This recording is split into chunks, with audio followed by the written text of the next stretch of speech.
ಆತ್ಮೀಯ ಬಂಧುಗಳೇ, ಶ್ರೀಮದ್ ಭಗವದ್ಗೀತೆ ತತ್ವ ವಿವೇಚನೆ ಟೀಕಾ ಅಧ್ಯಾಯ 2 ಸಾಂಖ್ಯಯೋಗ. ಇದರಿಂದ ನಾವು 72ನೇ ಶ್ಲೋಕವನ್ನು ತಿಳ್ಕೊಳ್ತಾ ಇದ್ವಿ. ಅದರಲ್ಲಿ ಯಾವ ಸಾಧಕ ಕರ್ಮಯೋಗದಲ್ಲಿ ಶ್ರದ್ಧೆಯನ್ನು ಇಟ್ಕೊಂಡಿರ್ತಾನೆ ಮತ್ತು ಅವನ ಮನಸ್ಸು ಒಂದು ವೇಳೆ ಯಾವುದೋ ಕಾರಣದಿಂದ ಅವನು ಸಾಯುವಂಥ ಸಂದರ್ಭದಲ್ಲಿ ಸಮಭಾವದಲ್ಲಿ ಸ್ಥಿತವಾಗದಿದ್ದರೆ ಅವನ ಗತಿ ಏನಾಗುತ್ತೆ ಅನ್ನೋದು ಪ್ರಶ್ನೆ ಆಗಿತ್ತು. ಅದರಲ್ಲಿ ಯಾರು ಸಾಯುವ ಸಮಯದಲ್ಲಿ ಸಮಭಾವದಲ್ಲಿರ್ತಾನೋ ಅವನಂತೂ ಉದ್ಧಾರ ಆಗ್ತಾನೆ. ಅಂದರೆ ಅವನಿಗೆ ತಕ್ಷಣ ಆ ಒಂದು ಸಿದ್ಧಿ ಪ್ರಾಪ್ತಿಯಾಗುತ್ತೆ. ಅಕಸ್ಮಾತ್ ಅವನು ಒಂದು ವೇಳೆ ಸಮತೆಯಿಂದ ಮನಸ್ಸು ವಿಚಲಿತ ಆಗಿದ್ರೂ ಕೂಡ ಅವನ ಅಭ್ಯಾಸ ಅಂತೂ ವ್ಯರ್ಥ ಆಗೋದಿಲ್ಲ. ಅವನು ಯೋಗ ಭ್ರಷ್ಟಗತಿಯನ್ನು ಹೊಂದುತ್ತಾನೆ. ಮತ್ತು ಆ ಸಮಭಾವದ ಸಂಸ್ಕಾರಗಳಿರುತ್ತಲ್ಲ, ಅವನು ಹಿಂದೆ ಮಾಡಿರ್ತಾನಲ್ಲ ಸಾಧನೆ, ಅದು ಅವನನ್ನು ಬಲವಂತವಾಗಿ ತನ್ನ ಕಡೆಗೆ ಹೇಳ್ಕೊಳ್ಳುತ್ತೆ ಅಂತ ಹೇಳ್ತಾರೆ. ಅಂದರೆ ಈಗ ನೋಡಿ, ಇದಕ್ಕಿನ್ನೂ ಒಂದು ಎಕ್ಸಾಂಪಲ್ ಹೇಳ್ತೀನಿ. ಈಗ ನಾವು ಯಾವುದಾದ್ರೂ ಒಂದು ಸತ್ಸಂಗಕ್ಕೆ ಹೋಗ್ತಾ ಇರ್ತೀವಿ ಅಂತ ಇಟ್ಕೊಳ್ಳಿ, ಅಥವಾ ಧರ್ಮ ಗ್ರಂಥಗಳನ್ನು ಓದ್ತಾ ಇರ್ತೀವಿ ಅಂತಲೇ ಇಟ್ಕೊಳ್ಳಿ. ಅದರಲ್ಲಿ ಬೇಕಾದಷ್ಟು ಒಳ್ಳೊಳ್ಳೆ ವಿಚಾರಗಳು ನಾವು ಕೇಳಿರ್ತೀವಿ. ಈಗ ನಾವು ಎಲ್ಲೋ ಹೋದಾಗ ಅಥವಾ ಏನೋ ಒಂದು ಸಂದರ್ಭ ಬಂದಾಗ ನಮ್ಮ ಒಳಗಡೆಯಿಂದ ಏನೋ ಒಂದು ಕೆಟ್ಟ ಕೆಲಸ ಮಾಡಬೇಕು ಅನ್ನುವಂಥ ಪರಿಸ್ಥಿತಿ ಬಂದಿರುತ್ತೆ. ಆ ಕೆಲಸ ಮಾಡಬೇಕು ಅಂತ ಕೂಡ ನಾವು ಅಂದ್ಕೊಳ್ತೀವಿ. ಆದರೆ ಒಳಗಡೆಯಿಂದ ನಮ್ಮ ಸಂಸ್ಕಾರ ಅನ್ನೋದಿರುತ್ತಲ್ಲ, ಕೇಳಿರ್ತೀವಲ್ವ ಸತ್ಸಂಗದಲ್ಲಿ, ಅದು ನಮ್ಮನ್ನು ಎಚ್ಚರಿಸುತ್ತೆ. ಬೇಡ, ನೀನು ಈ ಕೆಲಸ ಮಾಡಬೇಡ, ಇದು ತಪ್ಪು ಅಂತ ನಮಗೆ ಹೇಳ್ಕೊಡುತ್ತೆ. ನೋಡಿ, ಅದು ನಮಗೆ ಬೇಕಾಗಿರುವಂಥದ್ದು. ಸಂಸ್ಕಾರ ಅನ್ನೋದು ಯಾವತ್ತೂ ಹೋಗೋದಿಲ್ಲ, ಅದು ಒಳಗಡೆ ಇರುತ್ತೆ, ಅದು ನಮಗೆ ಎಚ್ಚರಿಕೆ ಕೊಡುತ್ತೆ. ಅದೇ ರೀತಿ ಈ ಒಂದು ದಾರಿ ತಪ್ಪಿರ್ತಾನಲ್ಲ, ಅವನನ್ನು ಸಂಸ್ಕಾರಗಳು ಮತ್ತೆ ಹಿಂದಕ್ಕೆ ಕರ್ಕೊಂಡು ಬರುತ್ತೆ ಹೇಗಾದರೂ ಮಾಡಿ, ಆಯಿತಾ. ಅದಕ್ಕೆ ಹೇಳ್ತಾರೆ, ಯಾವತ್ತೂ ನಾವು ತಲೆ ಕೆಡಿಸ್ಕೋಬಾರ್ದು ಇದ್ರ ಬಗ್ಗೆ. ಯಾಕೆಂದರೆ ನಾವು ಒಂದು ಸ್ವಲ್ಪ ಸಾಧನೆ ಮಾಡಿದರೂ ಕೂಡ ಅದು ಯಾವತ್ತೂ ನಮ್ಮ ಕೈಯನ್ನು ಬಿಡೋದಿಲ್ಲ ಅಂತಂದ್ಬಿಟ್ಟು ಹೇಳಿದ್ದಾರೆ. ಈ ವಿಷಯದ ಬಗ್ಗೆ 6ನೇ ಅಧ್ಯಾಯದಲ್ಲಿ ಭಗವಂತ 4 ಶ್ಲೋಕಗಳಲ್ಲಿ ಅದನ್ನು ವಿವರಣೆ ಮಾಡಿದ್ದಾನೆ. 40ರಿಂದ 44ನೇ ಶ್ಲೋಕ ಅಲ್ಲಿ ಏನು ಹೇಳಿದ್ದಾನೆ ಅಂತಂದ್ಬಿಟ್ಟು ಇವಾಗ ತಿಳ್ಕೊಳ್ಳೋಣ. ಭಗವಂತ ಹೇಳ್ತಾನೆ, ಹೇ ಪಾರ್ಥ, ಆ ಪುರುಷನ ವಿನಾಶ. ಆ ಪುರುಷ ಅಂತಂದರೆ ಯಾರು ಯೋಗ ಭ್ರಷ್ಟನಾಗಿರ್ತಾನೋ, ಅಂದರೆ ತಾನು ಮಾಡ್ತಾ ಇರುವ ಸಾಧನೆಯಿಂದ ಅವನು ಪತನ ಹೊಂದಿರ್ತಾನೋ ಅಂಥ ಒಬ್ಬ ಮನುಷ್ಯನ ವಿನಾಶ ಈ ಲೋಕದಲ್ಲಾಗಲಿ ಪರಲೋಕದಲ್ಲಾಗಲಿ ಆಗೋದಿಲ್ಲ. ನೋಡಿ, ಇಲ್ಲಿ ಭಗವಂತ ಸ್ವಯಂ ಹೇಳ್ತಾ ಇದ್ದಾನೆ. ನಾವು ಯಾವುದಕ್ಕೂ ಹೆದರ್ಕೋಬೇಕಾಗಿಲ್ಲ. ಯಾಕಂದರೆ ನಾವು ಸಾಧನೆ ಮಾಡ್ತಾ ಅಕಸ್ಮಾತ್ ನಾವು ದಾರಿ ತಪ್ಪಿದ್ರೂ ಕೂಡ ನಮ್ಮ ಸಂಸ್ಕಾರಗಳು ಮತ್ತೆ ಕರ್ಕೊಂಬರುತ್ತೆ ಅಲ್ಲಿಗೆ. ಇಲ್ಲಿ ಭಗವಂತ ನೋಡಿ ಏನು ಹೇಳ್ತಾ ಇದ್ದಾನೆ, ಅವನ ವಿನಾಶ ಆಗೋದಿಲ್ಲ, ಅದ್ರ ಬಗ್ಗೆ ನೀನು ಯೋಚನೆ ಮಾಡಬೇಡ. ಯಾಕೆ ಅಂತಂದರೆ ಆತ್ಮದ ಉದ್ಧಾರಕ್ಕೋಸ್ಕರ ಅಥವಾ ಭಗವಂತನ ಪ್ರಾಪ್ತಿ ಅಂತಲೂ ಅರ್ಥ ಮಾಡ್ಕೋಬೋದು ಅದನ್ನು. ಆತ್ಮದ ಉದ್ಧಾರ ಅಂತಂದ್ರೇ ಭಗವಂತನ ಪ್ರಾಪ್ತಿ ಅಂತ ಅರ್ಥ. ಅಂಥ ಒಂದು ಪ್ರಾಪ್ತಿಗೆ ಕೆಲಸವನ್ನು ಮಾಡಬೇಕಾದ್ರೆ ಯಾವ ಮನುಷ್ಯ ಕೂಡ ದುರ್ಗತಿಯನ್ನು ಹೊಂದೋದಿಲ್ಲ, ಅವನಿಗೆ ಒಳ್ಳೆಯದೇ ಆಗುತ್ತೆ ಅಂತ ಹೇಳ್ತಾನೆ. ಮತ್ತೆ ಹೇಳ್ತಾನೆ, ಯೋಗ ಭ್ರಷ್ಟನಾಗಿರುವಂತಹ ಮನುಷ್ಯ ಪುಣ್ಯವಂತರ ಲೋಕಗಳನ್ನು, ಅಂದರೆ ಯಾವುದು ಪುಣ್ಯವಂತರ ಲೋಕ? ಸ್ವರ್ಗ ಮತ್ತೆ ಇನ್ನೂ ಬೇಕಾದಷ್ಟು ಉತ್ತಮ ಲೋಕಗಳಿದೆಯಲ್ಲ, ಅದನ್ನು ಪಡ್ಕೊಳ್ತಾನೆ. ಈಗ ನೋಡಿ, ಸಾಧನೆ ಮಾಡ್ತಿರ್ತಾನೆ, ಯಾವುದೋ ಕಾರಣದಿಂದ ಅವನಿಗೆ ಸಾಯುವಂಥ ಸಮಯದಲ್ಲಿ ಆ ಒಂದು ನೆನಪಿರೋದಿಲ್ಲ ಅಥವಾ ಆ ಸಮಸ್ಥಿತಿ ಅನ್ನೋದು ಅವನಲ್ಲಿ ಇರೋದಿಲ್ಲ ಅಂತ ಇಟ್ಕೊಳ್ಳಿ. ಆ ಸಮಯದಲ್ಲಿ ಅವನು ಸತ್ತಾಗ ಅವನು ಮಾಡಿರುವಂಥ ಪುಣ್ಯ ಇರುತ್ತಲ್ಲ, ಅದಕ್ಕೋಸ್ಕರ ಅವನಿಗೆ ಪುಣ್ಯ ಲೋಕಗಳು ಸಿಗುತ್ತೆ. ಅಲ್ಲಿಗೆ ಹೋಗಿ ಅಲ್ಲಿ ಬಹಳ ವರ್ಷಗಳ ತನಕ ಅವನು ವಾಸ ಮಾಡಿ ಆಮೇಲೆ ಅವನು ಮತ್ತೆ ಇಲ್ಲಿಗೆ ಬರಬೇಕು. ಈ ಭೂಲೋಕ ಅನ್ನೋದಿದೆಯಲ್ಲ, ಇದು ಕರ್ಮಭೂಮಿ. ಇದು ಇಲ್ಲಿ ನಾವು ಕೆಲಸ ಮಾಡಿ ಪುಣ್ಯನಾದರೂ ಗಳಿಸ್ಬೋದು, ಪಾಪನಾದರೂ ಗಳಿಸ್ಬೋದು, ಅಥವಾ ಮುಕ್ತಿಯನ್ನಾದರೂ ಪಡಿಬೋದು. ಎಲ್ಲ ಮಾಡೋದಕ್ಕಿರುವಂಥ ಒಂದು ಜಾಗ ಅಂತಂದರೆ ಈ ಭೂಲೋಕ, ಆಯಿತಾ. ಯಾವ ದೇವತೆಗಳೇ ಆಗಿರ್ಬೋದು, ಆ ದೇವತೆಗಳು ಅಷ್ಟೇ, ಅವ್ರು ಏನಾದರೂ ಸಾಧನೆ ಮಾಡಬೇಕು ಅಂದರೆ ಇಲ್ಲೇ ಬರಬೇಕು. ಅದಕ್ಕೆ ಅವರು ಭೂಮಿಯನ್ನು ನೋಡಿ ಅಳ್ತಾರೆ. ಅಂದರೆ ಭಗವಂತ ಏನಾದರೂ ಇಲ್ಲಿ ಲೀಲೆ ಮಾಡೋಕ್ಕೆ ಬಂದಾಗ ನಾವು ಹೋಗೋಕ್ಕಾಗಲ್ವಲ್ಲ ಅಲ್ಲಿಗೆ ಅಂತಂದ್ಬಿಟ್ಟು ಅವ್ರು ಬೇಜಾರು ಮಾಡ್ಕೊಳ್ತಾರೆ.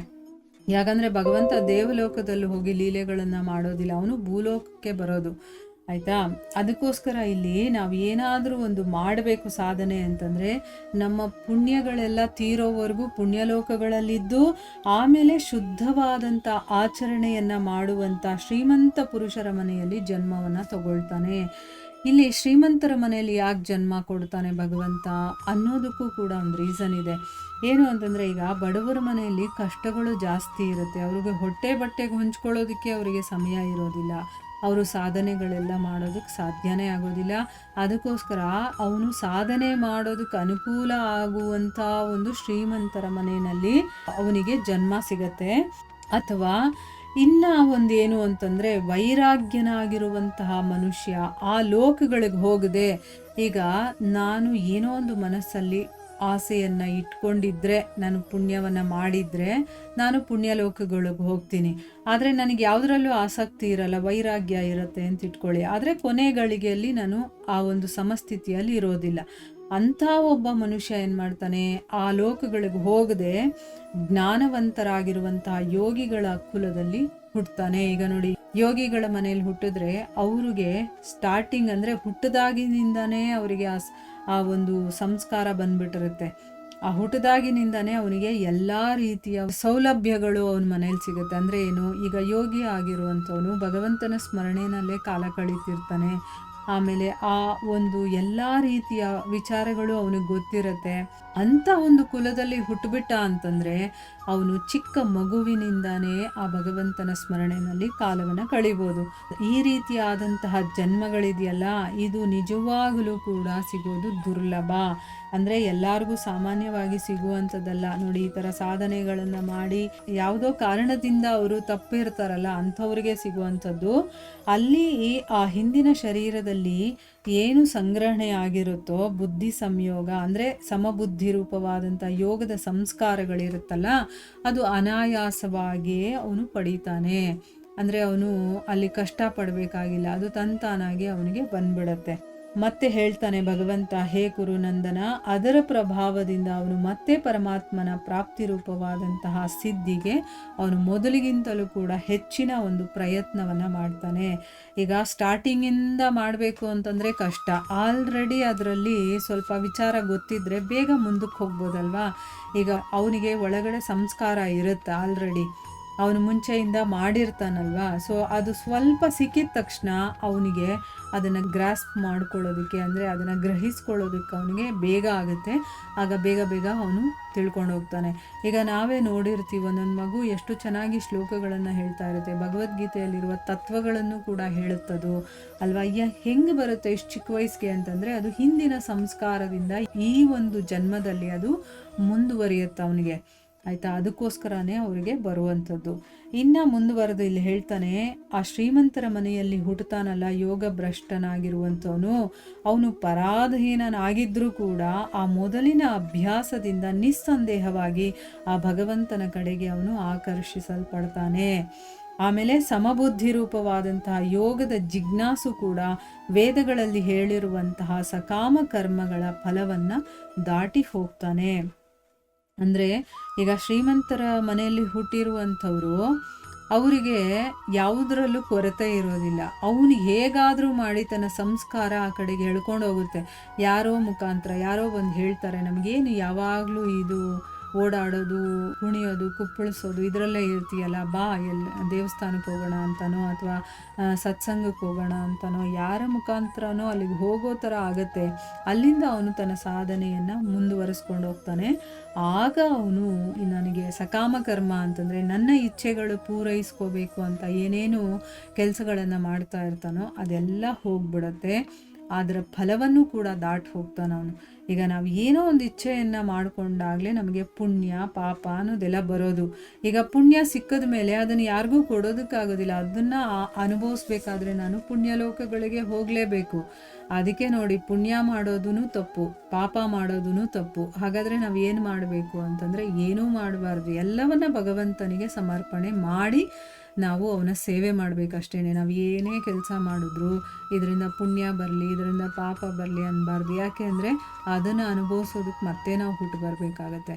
ಅದರ ಬದಲಾಗಿ ಭಗವಂತನಿಗೆ ಸಮರ್ಪಿಸಿ ಭಗವಂತನ ಸೇವೆ ಅಂದ್ಕೊಂಡು ನಾವು ಕೆಲಸ ಮಾಡ್ತೀವಲ್ವಾ, ಆಗ ನಮಗೆ ಯಾವ ಫಲಗಳು ಬರೋದಿಲ್ಲ, ಎಲ್ಲ ಝೀರೋ ಆಗಿಬಿಡುತ್ತೆ, ನಿಲ್ಲಾಗಬೇಕು. ನಮ್ಮ ಬ್ಯಾಲೆನ್ಸ್ ಇತ್ತು ಅಂತಂದರೆ ಅದನ್ನು ತೀರ್ಸೋದಕ್ಕೆ ಮತ್ತೆ ಬರಬೇಕು ನಾವು, ಆಯಿತಾ. ಅದನ್ನು ಇಲ್ಲಿ ಹೇಳ್ತಾ ಇದ್ದಾರೆ. ಅಂದರೆ ಅಂಥ ಫಲಗಳು ಕೂಡ ಅವನಿಗೆ ಇರೋದಿಲ್ಲ ಅಂತ ಹೇಳ್ತಾ ಇದ್ದಾರೆ. ಅಂಥವನು ಆಮೇಲೆ ಪರಮಾತ್ಮನನ್ನು ಪಡ್ಕೊಳ್ತಾನೆ. ಅಂದರೆ ಯಾವ ರೀತಿ ಆ ಒಳಗಡೆ ಇರುವಂಥ ಸಂಸ್ಕಾರಗಳು ಹೇಗಾದರೂ ಮಾಡಿ ನಮ್ಮನ್ನು ಆ ಭಗವಂತನ ಸಾಧನೆ ಕಡೆಗೆ ಮತ್ತೆ ಕರ್ಕೊಂಡು ಹೋಗುತ್ತೆ. ಆಗ ನಾವು ಮಾಡ್ತೀವಿ, ಆಮೇಲೆ ನಾವು ಪರಮಾತ್ಮನನ್ನು ಪಡಿತೀವಿ ಅಂತ ಹೇಳ್ತಾ ಇದ್ದಾರೆ. ಇಲ್ಲಿಗೆ ಭಗವದ್ಗೀತೆಯ 2ನೇ ಅಧ್ಯಾಯ ಮುಗಿಯುತ್ತೆ. ಮುಂದಿನ ಭಾಗದಿಂದ ನಾವು 3ನೇ ಅಧ್ಯಾಯವನ್ನು ತಿಳ್ಕೊಳ್ಳೋಣ. ಹರೇ ಕೃಷ್ಣ.